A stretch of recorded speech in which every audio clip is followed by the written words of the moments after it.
Welcome back to another episode of Reality Court. My name is Ace Fanning, host of the Sister Wives podcast, Love Should Be Multiplied, Not Divided. And I am joined by a legend, a man who I think has been everywhere. And as we were just talking before, we're sick of our own selves.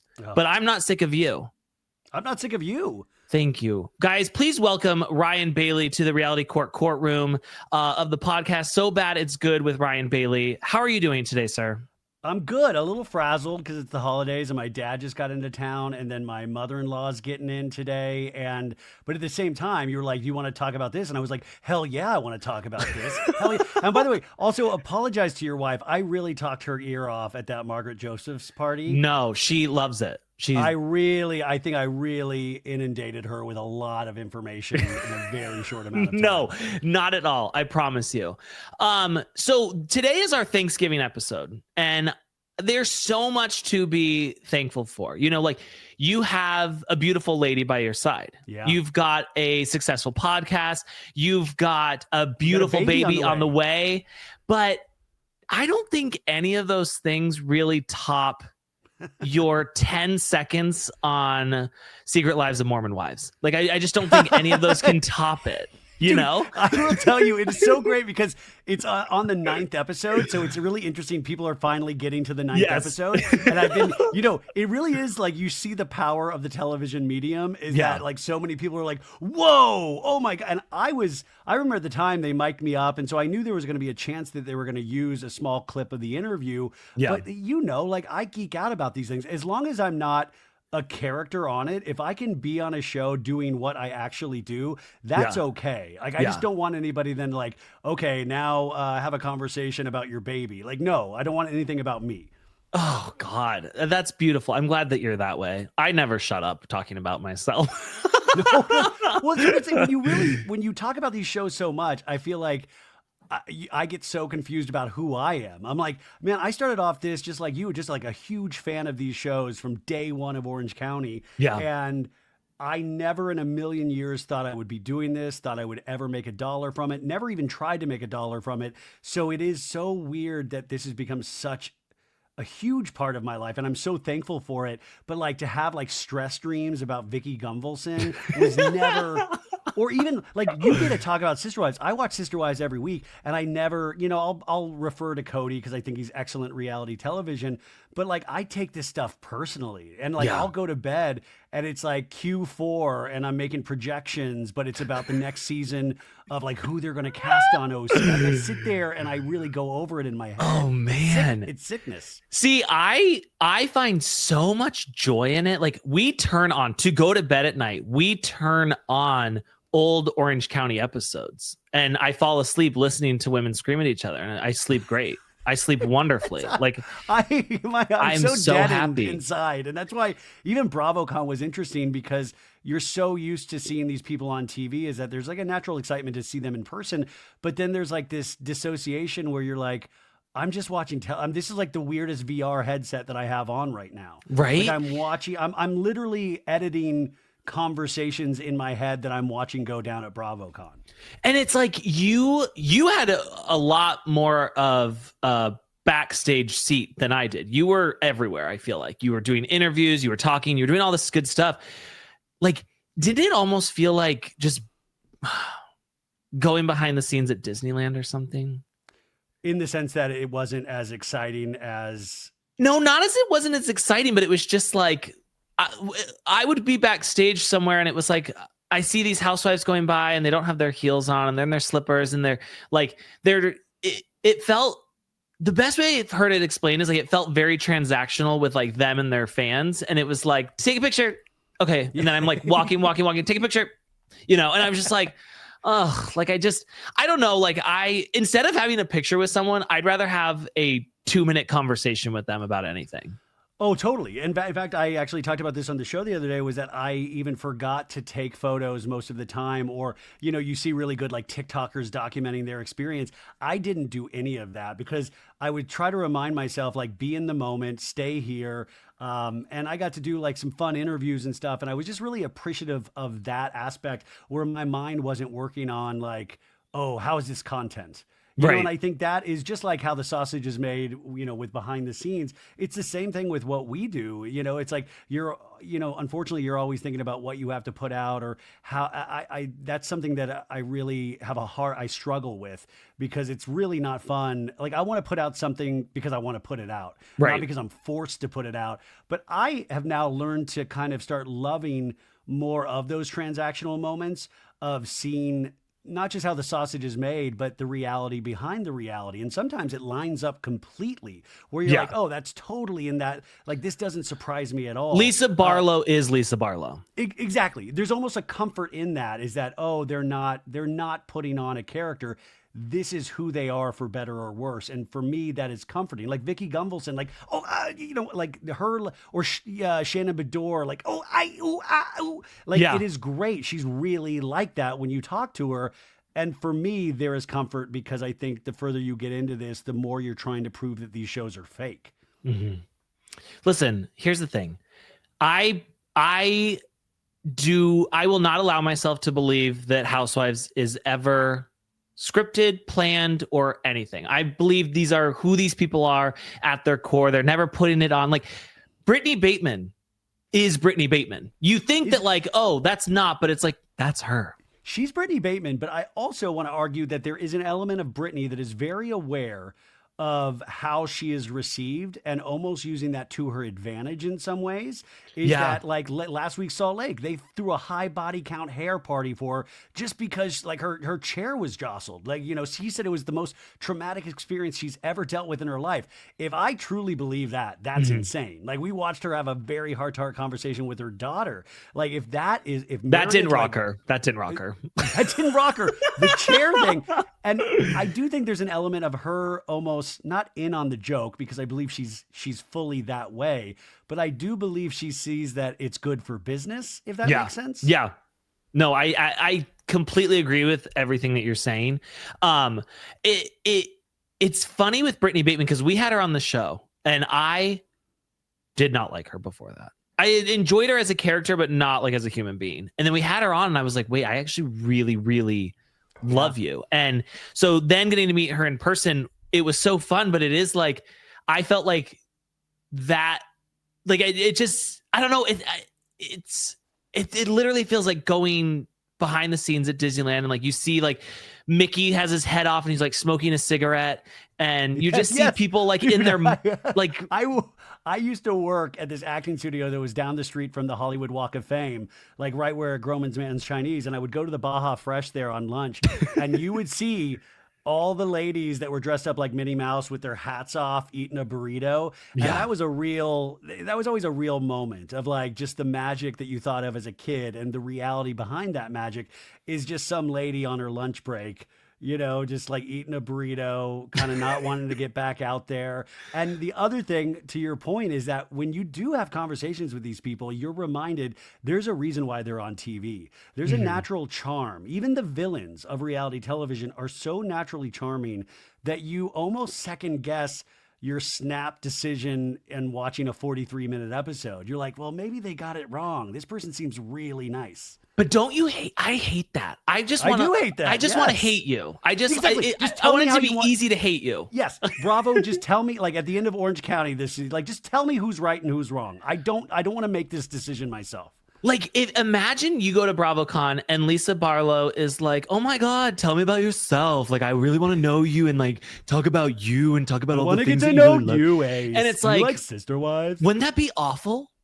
Like, imagine Ramona Singer. Imagine you go up to Ramona Singer and she's like, "Oh my God, I'm like a huge big fan of yours. You know, like I'm like absolutely like a huge giant fan of yours." And it's like, no. What I want Ramona Singer to do to me is like, "Are you the help?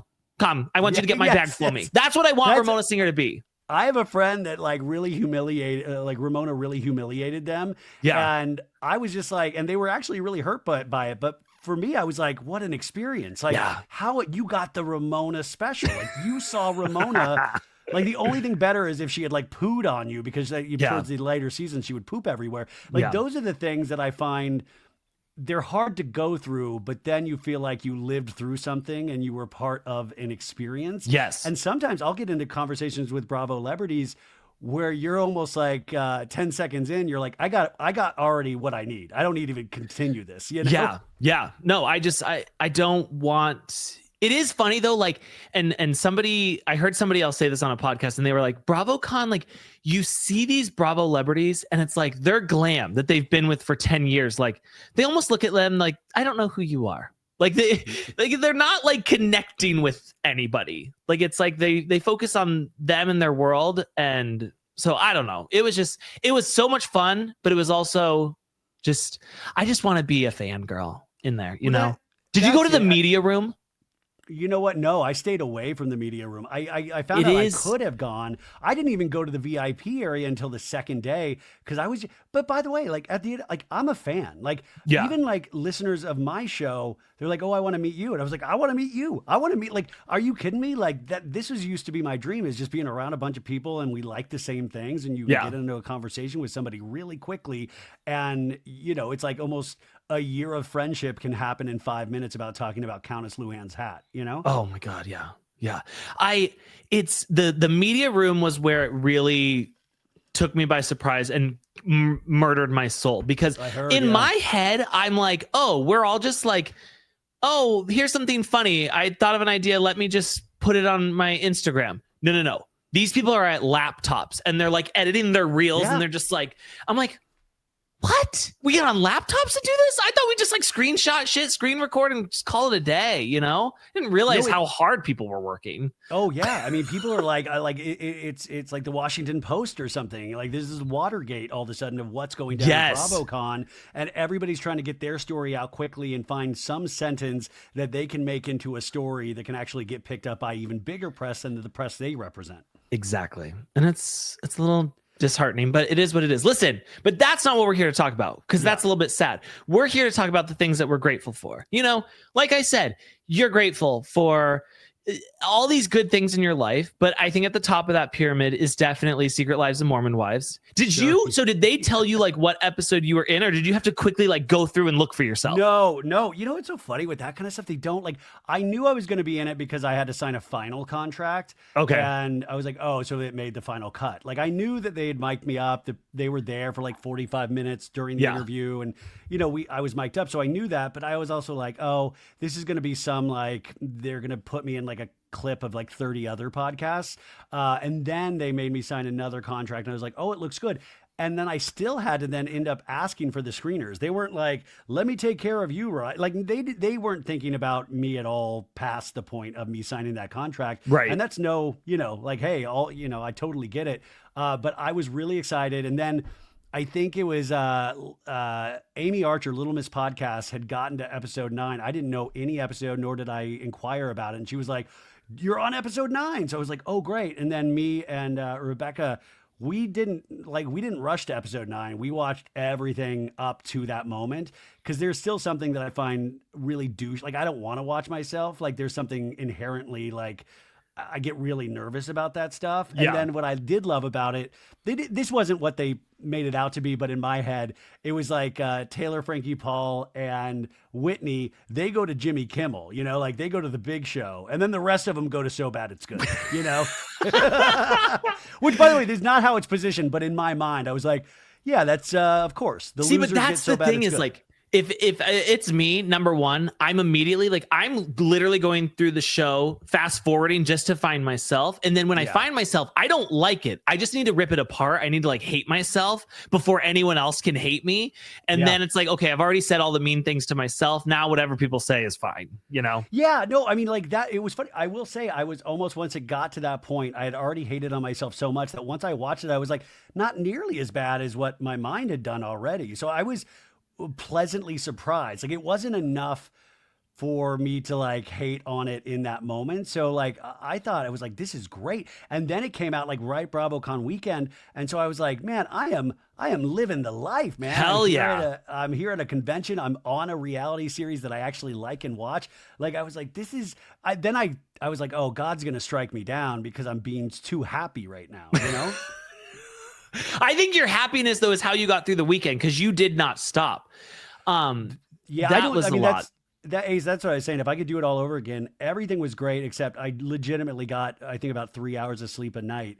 No. And that was the one, like, if I could have gotten sleep, I probably would have enjoyed it even more. Because by Sunday, I mean, you can even see just in terms of the looks of the interviews, like Friday, I looked good. Saturday, I looked okay. Sunday, I looked like I was just out of a garbage can. And I was like, I see pictures that people took with me, and I just look like I'm barely hanging out.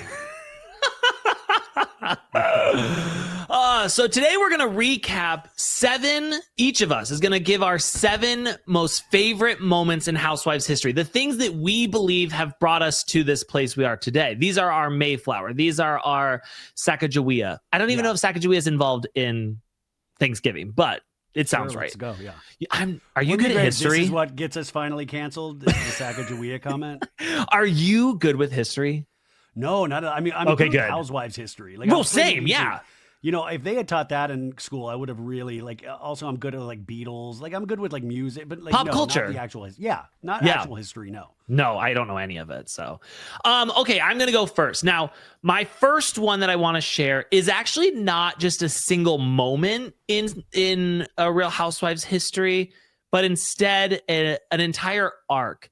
And that is that I really am so grateful for Brooks Ayers. I'm grateful for the cancer. 100%. The fake cancer. I'm grateful for for the cancer.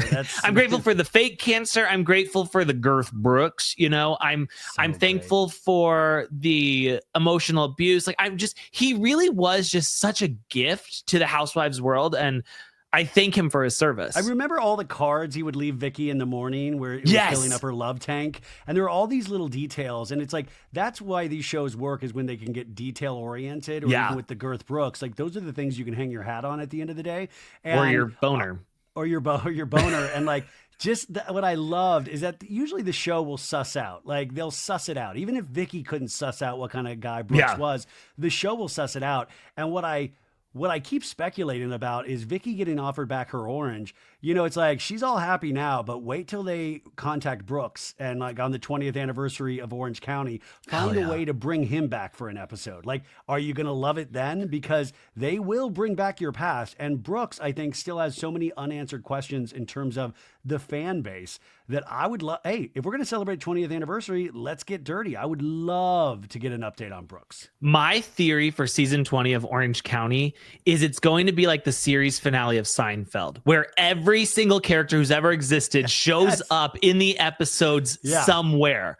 You know, like, all of a sudden it's like what's her name? Kim, the one who was on the first season, then she got the skin cancer and she moved to Chicago and was never on it again. Yeah. I think her name was Kimberly. Something like that.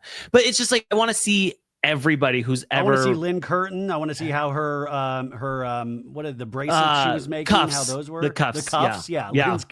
Lynn Curtin's cuffs. I want to see that. I want to see Dr. Moon. We haven't seen Shannon Bedore's herbalist in a while. I want to see David Bedore. Oh God, David! But you know what? I want it to be like one of those news shows where they like just track him down in a parking lot at a grocery store. Like, you know, David. And he's like, God. On a day when him and his wife are getting divorced again. That would be a good one. And then sorry. I also really want to see who was I just going to say? Now I've forgotten, and it's not. Oh, I know. I want to see Lizzie's very tired husband, who just always looks like he hates his life. Well, you know they're not together anymore. What? Lizzie, bathing suit Lizzie? This is breaking news to me. Yes. How many years ago did this happen? Like 2 years, I think. Are you kidding me? Yes, I'm totally not kidding you at all. Does true love even exist anymore? No, it obviously doesn't. Well, Robin and Cody, but other than that, no, not at all. Oh my God. All right, Ryan, you just broke my heart. Give me your first moment in Housewives history. Mine is, and I got to rewatch this earlier this year, and boy, did I forget about this magic. Real Housewives of Beverly Hills, Season 2, Episode 19. The show is called Night of 1,000 Surprises. And this is insane because we have Taylor Armstrong, right on the precipice of her ex-husband killing him, unaliving himself. Yeah. But they are talking about the abuse. It's also intersects with the opening of Sexy Unique Restaurant. Yes. The opening party of Sir. Brandi Glanville and Lisa Vanderpump still very good friends. We have a Cedric-Lisa Vanderpump fight. And then all the while you have the backdrop of Kim Richards, Kyle's sister, who is allegedly on a lot of substances, and she's dating the guy that looks like a bulldog, Yes. a human bulldog. Yes. And she has this one scene, like halfway through the episode at SUR with Kyle Richards, where she's like, I want to get pregnant again. And then Kyle's like, Kim, what are you talking about? She's like, or I want to travel. You know what? I think I'll travel. And it was like such a dark moment that watching it back, because I rewatched it because I was thinking how dark this season of The Valley was. And so we went back and watched this season, and I was like, oh no, it's always been dark. This is one of the darkest episodes you will see on reality television. Yeah. And it is so brutal. And then all of the ladies almost kind of blame Taylor for the abuse in a sense. Like she brings her therapist with her to Sexy Unique Restaurant. It is a women supporting women. Women support. It is a fantastic episode. I'm so thankful for that episode. And it's back when Kyle Richards really shared stuff. And so what bothers me about that season though is originally that season opened up with all of the couples together minus Taylor talking about what happened to her husband. Yeah. And now that's all gone. They've scrapped it. They don't talk about that. It's off the show. I don't think I was aware of that. Wow. Yeah, when I watched it the first time, originally in its glory, the season started with them talking about what had happened, and then it was like, and we went back in time, and I was like, I can't believe we don't have that anymore. Yeah, we don't need the George Lucas of Bravo where they keep cutting things out or digitally replacing things. Yeah, no, thank you. I don't need that. That is a good one. No, Real Housewives of Beverly Hills, those first couple seasons, it was wild. And I almost feel like that's why I don't get upset when Beverly Hills tanks on seasons, because I'm like, they gave us so much. They're tired. Well, yeah, but they're still resting on their laurels sometimes. Yes. And that's why it's I always compare it to a sports team, is that you're a sports fan for a certain team and they're going to have really bad seasons, but you're just hoping for that one season that it all comes together. And sometimes with Beverly Hills, it'll still have that season. Like the season when Erica Jane was getting confronted about Tom Girardi and Lisa Rinna was being a maniac, that dinner scene at Kathy Hilton's with the bell. And it was like, and she's ringing the bell. There are still these moments of greatness about Beverly Hills, but they've learned to insulate and protect themselves so much within the actual filming that it's not nearly as exciting as it used to be. That's why I'm excited for Rhode Island, because Salt Lake, it's like these women are like, we live in Salt Lake City. What do we have to lose by doing this show, by showing everything? And now I feel like Rhode Island's going to be the same thing. We're a bunch of nobodies other than the one girl from The Bachelor. And it's like, they're not going to hold back. It's once they get years under their belt that they're like, whoa, I've got to protect my brand. I've got to be this. I don't want to be the villain. It's like, they learn how to work the system. Yeah. And, and sometimes that can be entertaining for a moment, because it's sometimes funny to watch somebody fumble that they're working the system. They don't do it well. Which I think in a sense, Katie Janela from OC this season kind of fumbled it a little bit, because I think all of these housewives talk to people, but I think Katie did it in a very sloppy way where she made it obvious that she was talking to whatever we're called, bloggers or, I think it's interesting. So these shows nowadays have to withstand so much from the cast because everybody now has a history to look back on. And I think Jen Shaw fell victim to this. She came into Salt Lake City throwing everything against the wall. She was a combination of Teresa's table flip with it's like she studied almost. It was too much.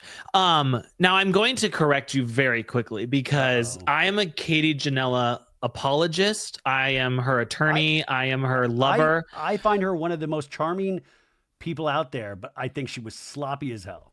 I think that the problem is I think that she was under the impression that she's friends with these people. And then Kiki Monique was like, no, I'm actually not friends with anybody. I'm going to out you. And listen, people like Kiki Monique, but I don't. That's where it really becomes a hard left for me, is that when she says Kiki is lying, that's the part where I'm like, come on, just admit that part isn't true. I'll go with you on the Gretchen told you about the naked wasted and the potential alleged roofie. I'll go with you on those things, but it does not, the Kiki thing is where it gets distorted for me. And the reunion did such a bad job where we never clarified things even at the reunion with that moment. Here's my thing. When I go to bat for somebody, she could have honestly been holding the knife and blood could have been coming out of it. And I would be like, she slipped and fell. Well, I am an apologist. to your point, you've always been a huge O.J. Simpson fan, and you're like,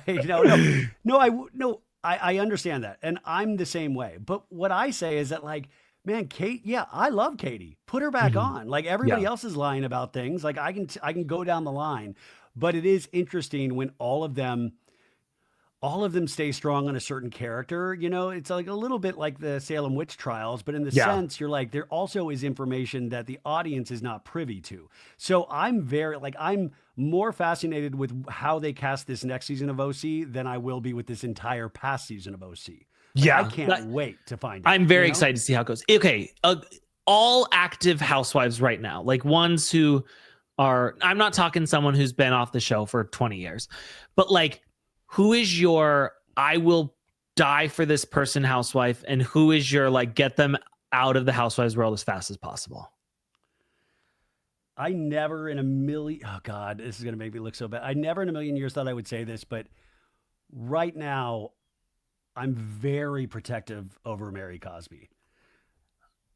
Like, I will, like, no, I'm like I will, TLC, you want to bring a docuseries? I'll watch your docuseries on January 1st, 2026, but I will take umbrage with the fact that you are trying to throw my lady Mary Cosby under the bus. Like, for some reason, these last 2 seasons have made me reverse my extremely hard stance on Mary Cosby, where it's made me even question of like, we're all people just trying to get along in the world. Like, we're all just I'm just like, okay, if it is a cult, then sign me up. I don't care. Like, what's so wrong about a cult? They're not like, so what? She takes her church's money. I mean, every church takes their money. Like, I'm sorry, but like, what? She's not killing anybody. Who cares? No, like, I mean, she's like, I love right now. I'm in love with everything that she does. Everything. And the fact that like she actually looks like she's having a good time for the first time on Housewives. Yes. That, to me, it just adds to the magic of like Salt Lake City having 2 of the best back-to-back seasons that we've seen on a reality show franchise. Like, and Mary Cosby is a huge part of this. And even with the introduction of her church, which I predicted, what a bad move because it's going to bring her church back into the conversation, I still somehow found it very charming with Heather Gay even going like, "Whoa," you know, like. I was waiting for the offering plate to come around. I was gonna donate. Just take it. Just take the money. I started a GoFundMe for her church last week. We had started. Don't tell the ice. We started a college fund for my daughter. I put all of it in there. I put all. Good. Of it in That's GoFundMe. Good. But that's the thing is that's going to pay off for the future. What if your daughter's stupid? You know, and then it's like you save this money for nothing. I predict she will be stupid. Like, I mean, there's no way she's going to be raised with this. Me watching the shows that I do and not be like a box of fudge upstairs. You know. Exactly. So it's like, why not? And who would I want? Who would I want? Yeah. Who do you want gone? God, this is like, I got to say, if Kyle gives us another season of nothing, it's time to move on for a bit. I'm trying to be controversial here. No, but I love it's Kyle what we need to hear, but it's hard to hear. I love her so much. But if you're going to tease out your sexuality over the course of 6 years, like, I don't know that we're living in a reality anymore. Then I just feel like you're hiding things, and the show, since you're a producer on the show, you're able to protect. But at the same breath, I love her so much. I love her so much. And also, if we were in a different season, I think Tamra would have to take a long, hard look at the way Tamra, above anybody else, has turned Housewives into, I've said this many times, into a competition reality series. You know, it's like, it is Survivor on OC, and Tamra is the best at it, but sometimes it's just not entertaining for me to watch. And that's, at the end of the day, like, I'm looking for entertainment. And the way she goes about things is just, to me, almost clunky. I absolutely know what you mean. Honestly, hearing that, it kind of felt like when you've got that 20-year-old dog and the vet's like, it's time, you know, it's time we put him down. And it's like, it's your whole world is like, wait, no, like I can't, but you're also like, I need to take them out of the pain. And that's what I needed to hear. And I always be like, Tamra, it's like, God, what a great podcasting empire. She's, you know, she has all of these things. But sometimes I'm like, don't you look at other franchises and go, oh my God, we got to step it up. Like, we are the redheaded stepchild of Bravo right now. We are not giving Real Housewives of Orange County goodness. And I feel like just as a point of pride, she has to look at her performance and be like, and by the way, if she was on any other franchise, Gone. I think she would be gone. Like, I mean, Yeah. I truly believe she benefits from that franchise being one of the weaker franchises on Bravo. The problem in OC is they lack everything that our old Atlanta girls had. And that's that they can say the meanest thing to your face. You can fight about it. And then the next day we're fine. Like, we don't have OC. It's like we take one small, like Shannon Bedore, you're like, God, Shannon's got bad breath. And it's like, seriously, like, oh my God, how could you do this? Ah! You know, and I'm like, shut the fuck up. Like, it's just like, I love a petty fight, but the petty fight can't become the meat and potatoes of the show. Well, see, the reason why OC was so good last season was because we had the John Jansen, Alexis Bellino dilemma on top of Shannon coming off the car crash. So those two things, and then you're like, oh my God, now they're putting Alexis, who's with John, her ex, like in front of her. Then it was like, how much can Shannon withstand? And I think narratively, it made it really fascinating. But this season, they didn't have that. They didn't have something, and it was so weird with the Katie Janela of it all, where we're going down that storyline path, and then we just dump Katie entirely. And we move on to the Gretchen Tamra of it all, which then goes to show you it almost ruins the 20th anniversary, because I'm like, we're dipping into nostalgia here and it's not working. Right. Now, I think that I understand what you're saying about Kyle. Now, the only correct answer, though, to that question is Emily Simpson, because I do hate Emily Simpson and I do not appreciate the way that she treated Katie Janela, and I'm over her. So it's to each their own. Now, I am very curious where Gina and Emily go. You know what's weird is, so like, it's so funny how these shows, you hate someone one season, you love them the next. Like, I loved Shannon Bedore in the early days. Then I did not care for Shannon Bedore. And then it's like they bring in somebody you hate more than Shannon Bedore is Alexis. And now last season, I was all for Shannon Bedore. This season, I'm back out again. I flip-flop every single week on these shows of who I like and who I don't like. Okay, my next moment, going back to OC, is Ryan Gunvalson screaming at Lydia's mom, Judy, for putting her feet up on Vicki's couch. That is a moment in history that, like, that was honestly, I feel like, one of our first hot mic moments. And the way that he dug his heels in, of like, she was like, who the fuck are you? I'm not fucking listening to you. And then it was like, we play it back and she was like, I'm going to put fairy dust on you. And it was like, he, to me, is one of the scariest men we've ever had on Housewives. And I would agree with that. Truly a beautiful moment in Housewives history. I watched that episode so many times. I would go with Real Housewives of Atlanta season 3, episode 8. Is there a doctor in the house? When we finally we find out about Phaedra's due date mystery.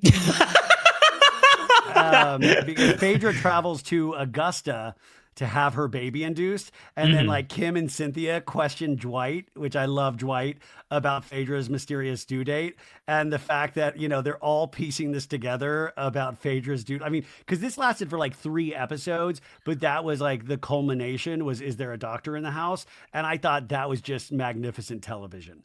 She was giving birth at 6 months, right? Like, she was like, this baby's only 6 months old and like, he's big, so they're going to take him out. I'm like, them. And Phaedra being really good at, like, you can see where she was a good lawyer and a good, like, she can sell things. So her selling things that aren't adding up to the other ladies. You got Nene, you got all of the greats. And, it's like they're reacting off of this insane circumstance, which is like, that's how when these shows fly. And there is this just comedic elegance to it of like, what a ridiculous storyline that you wouldn't believe it if it was on like Everybody Loves Raymond. But also somebody who's so educated, trying to pull it over on us. Yes. Like, are you kidding? Like, you're, of all the women on Atlanta, like, you're the most educated one here. And you're thinking that we as the audience are stupid, that we're not going to put this together. You're making your baby a grift in a sense. And Apollo Nida, like all of, like, it's so, those, once again, those seasons of Atlanta, it was a different time for reality television. It was magic. It really was. So, my next one is from Atlanta as well, and I'm actually going to perform it for you here. Oh, good. So to set the scene, we are at the Real Housewives of Atlanta reunion, and I will be playing the part of Phaedra Parks. Great. She's sitting around, running around talking about my husband, the father of my children. And she spends her weekends peddling through sperm banks, looking through catalogs, trying to find a donor. Honey, you don't know if your baby daddy will be an axe murderer or a child molester, because what you will know is that he needed $10 for a medium-sized pizza, so he ejaculated in a cup so you could have a kid. Now check that. Beautiful, beautiful moment. No. Like, and people are like, someone wrote that for her. I don't care. She delivered it. And even if, like, to remember those lines as perfectly as she did, I don't care. It is truly one of the greatest moments in Housewives history. But I will also argue that nobody wrote it for her. I will like, they seem to have where they will speak in, you know, it's not Shakespeare, but at the same time, it's not too far off from Shakespeare in the sense of like you can't. There's a poetry to Atlanta, especially on those early reunions, where they are giving reads to each other that are just so brutal and so dead on and so funny and so cutting, and you can tell they hurt, and like it's all pros on that cast. Like they're all fighting at such a level, and that's why sometimes I think with other franchises now, people don't fight in a like they just do it differently. And like even early seasons of Potomac, they had this amazing repartee back and forth where you're like, I can't believe Giselle and Karen are going at each other and they're both topping each other. Yeah. Oh, one of my this didn't make my list, but one of my favorite moments from Potomac is when Katie's like, "Sorry, I called you stupid. Maybe I just meant you were dumb." And I didn't even mean to be funny. And it was one of the funniest moments when she said that to Ashley that I've ever seen. Now, here's a thought process. So you said Shakespeare. Your daughter will be very close in age to my children.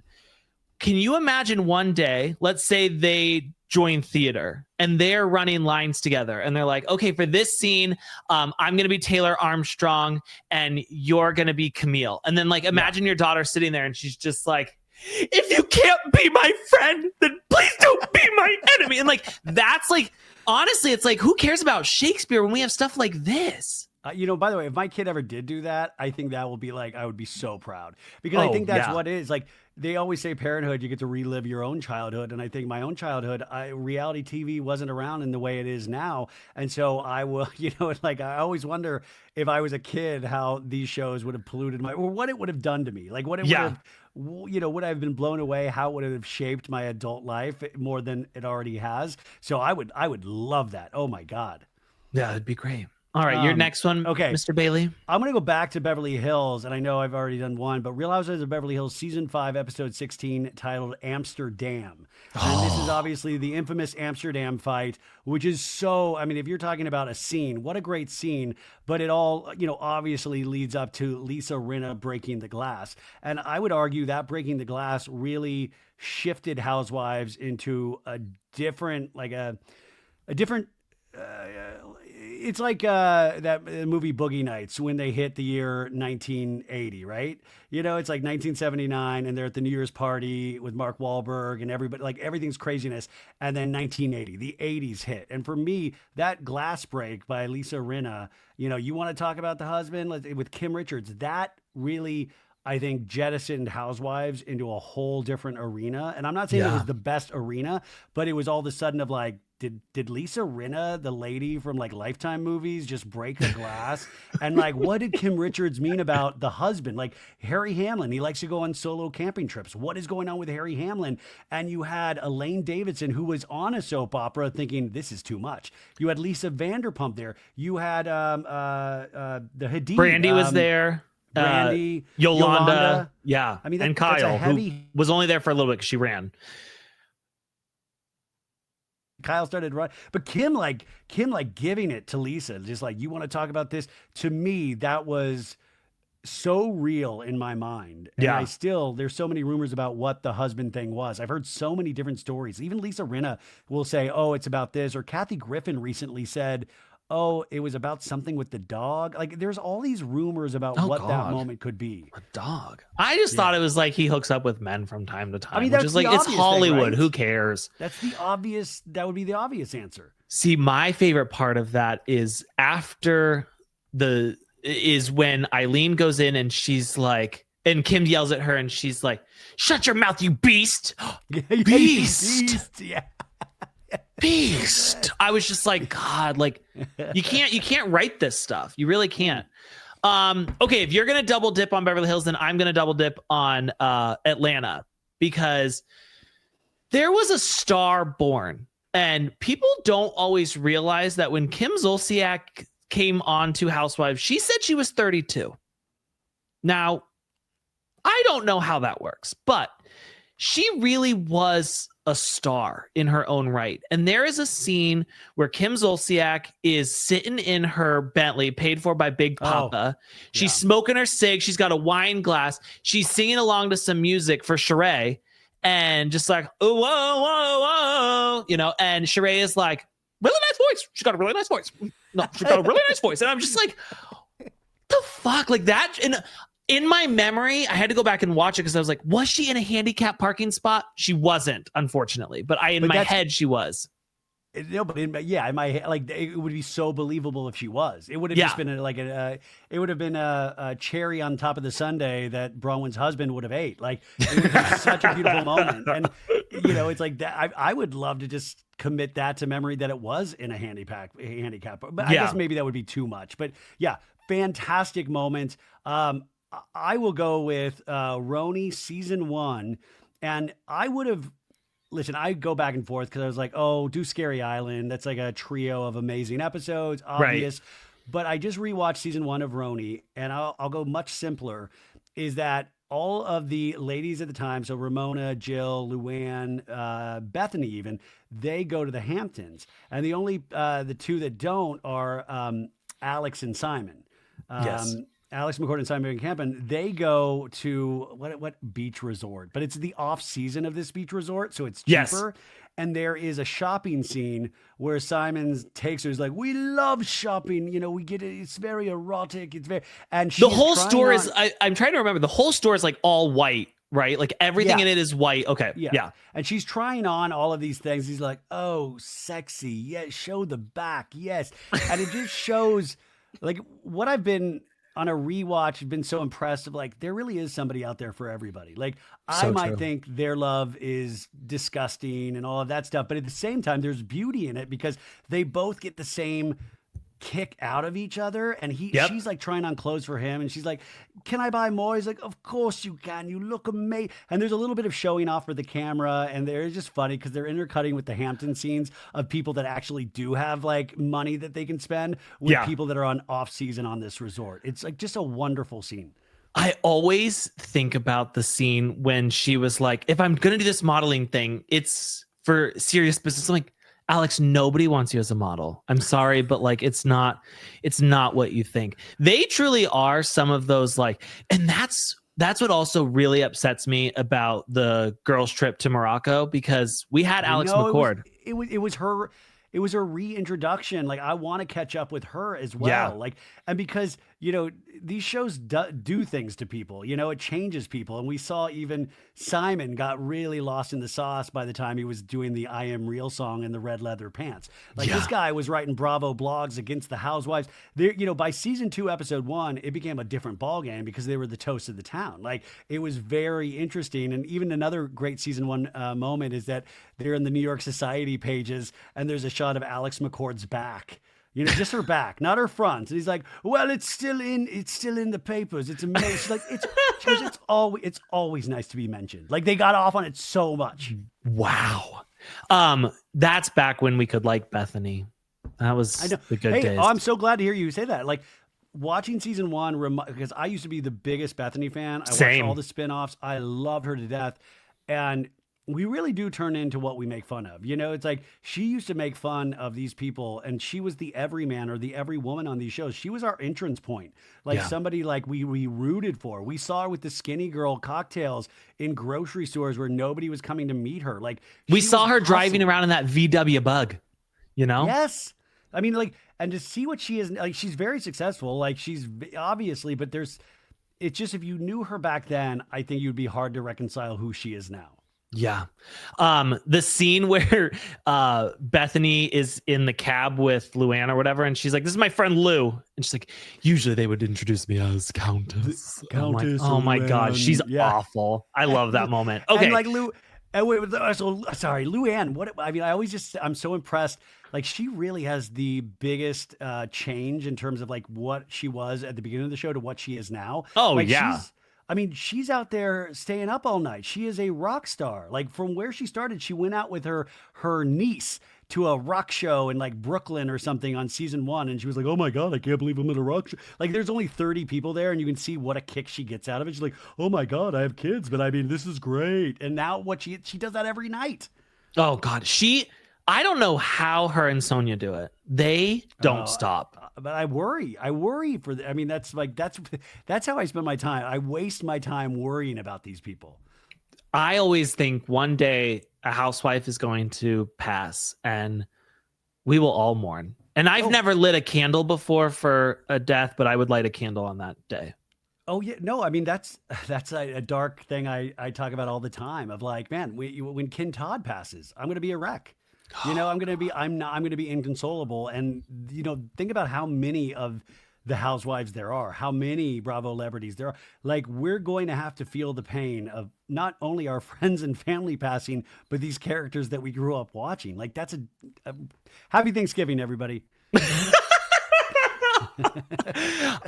Okay, I'm gonna go New York, and I'm going to say the Real Housewives of New York Cartagena boat ride. Just the boat ride and what followed after. Everyone shitting all over the place, like run into the bathroom. Truly was just like, and remember when it came out in like Papers or TMZ before, and there was the picture of Sonia like in a diaper. Yes. Yes. I totally remember that. It was great. And it lived up to that. That was if I remember correctly, there was a lot of troubling things happening on that trip. And then they were like, let's take a nice boat ride. And then it became this boat ride from hell. Amazing, amazing, amazing. I will go, speaking of boats, I'm going to do something that is so recent. I think we will look back on the Below Deck Salt Lake City crossover as pure, unadulterated magic, and really strengthens the argument for having these ladies all trapped in one location. Like, maybe we don't need to follow. Maybe we just put them in a boat or put them in a room and just film a season just there, because it's.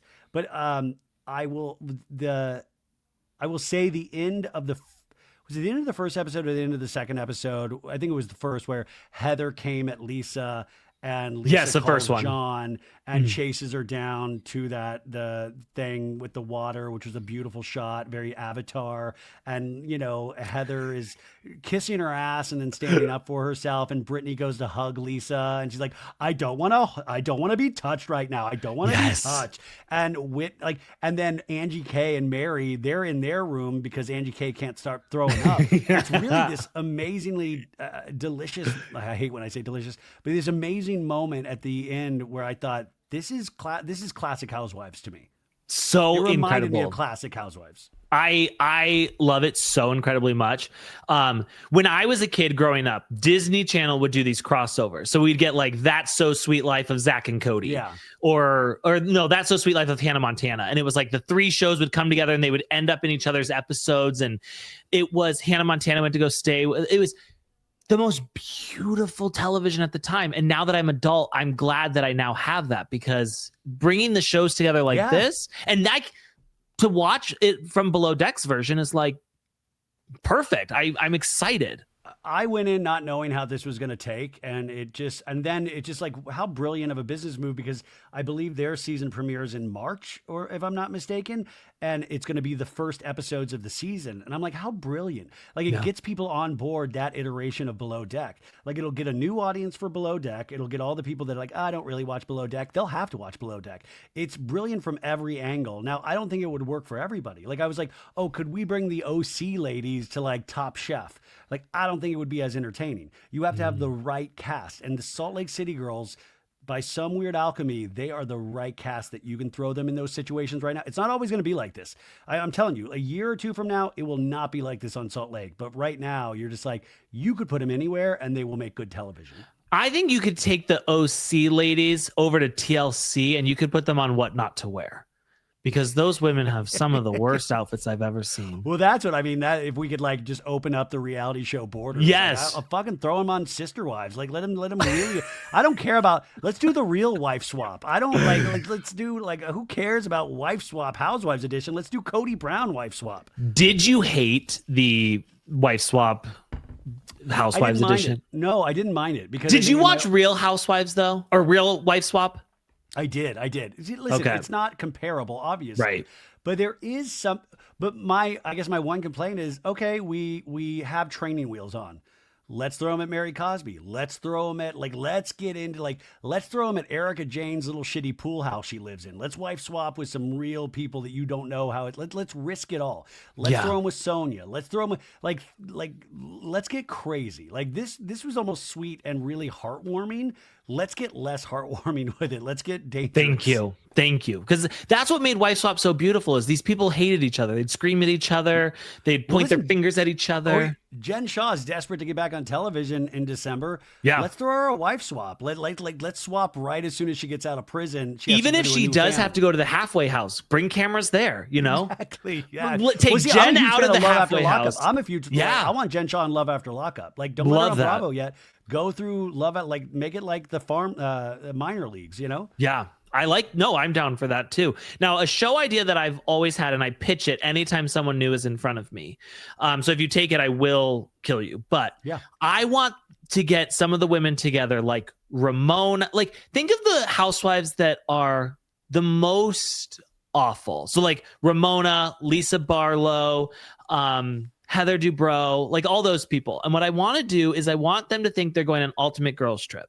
So they go to this giant mansion. They live their best life. They're partying, they're drinking, they're living it up. And then the next morning they are woken at like 5 a.m. to like a whistle. And it's like, no. You're actually going on Survivor. It's like a Survivor version. Exactly, yeah. And they don't have any of their stuff like for that. They've not prepared. And we give them 5 days out in the jungle and see if they can make it. Yeah. No, I'm all for that. Like the more we can keep them on their toes, and the less of glam squads, the better. Please, you know, if we can really, and old OC used to do this. Like Vicki would just be, like Family Van. Like she wasn't in glam. Like there needs to be a limit on glam, and I'm all here for that. Those are listen, I want an All Housewives version of Dancing with the Stars at this point. Like I want. Those are the things of like, you probably couldn't get the intellectual property like over to Bravo, but I'm all for it. Like I would love, let's do Jeopardy with the Housewives, you know? Here's the thing. We had Dancing with the Stars on Real Housewives of Atlanta because remember, Kim did a local Dancing with the Stars and that's where she met Croy. And I think, that was beautiful television. Okay. My next one is, I know some people don't feel this way, but I'm glad that I'm in good company. The resurrection of Mary Cosby, because that woman is not the woman that we know today. Because that first season, Smells Like Hospital was funny, but we were really focused in on the fact that she was a grandpa fucker. And now it's like, no, I love this woman. I truly love this woman, and I will not let anyone say anything bad about her. Yeah, I completely agree with you. I mean, there are so many Salt Lake. I mean, I would love to throw in like any scene with Bronwyn and Todd, but I'll go back. I'll go back, and I couldn't find the episode, and I'm so sorry, but Real Housewives of Orange County, back when Shannon Bedore was with David Bedore, and it must have been her first season, I think, where they went to a hotel to like maybe sleep together. Yes. And she had to start pounding vodka, and she was like running away from him, like when he was like trying to take her top off, I think. Like I could be misremembering this entirely, but there was something so real of, you just realized she had to get like, because I don't think, they were having sex a lot, and she had to like pound drinks to like, I might. Do you remember that? Am I just making? So I remember them in a hotel room where they were in the hot tub together, and we had to be witness to that, which was very difficult to watch. Because then, but there was also I feel like it is a memory, and if not, it sounds like one. So I'll go. I was just trying to think of moments that like it's like not the run of the mill moments, right. Like Who Gonna Check Me Boo, or what about when Shannon Bedore and David Bedore have a face off about whether he should take his water to bed with him or not? And he's like, I don't want to bring water. Well, why don't you just fill up the water, bring it with you, and then you can have a water. I don't want water next to me. I'm not going to drink it. And he's just take the water, David. No, I don't want to take. I'm like, that was so telling of how awful their marriage was. Well, then think about the John Jansen relationship, that episode with, it was Bronwyn Wyndham Burke's recommitment ceremony in Palm Springs. Oh, God, and yeah. Her and John Jansen, and I think their kid shared a hotel room, and they had liquor in their bathroom, and they kept going to the bathroom to fill it up. And you're just like, oh, this is like Days of Wine and Roses. Like, you guys are just that couple that sits on a dock and, it's like, well, hey, 3:00 isn't too early to start drinking, right? Like, like I knew that couple. Like, the only way we can be around each other is to be drunk.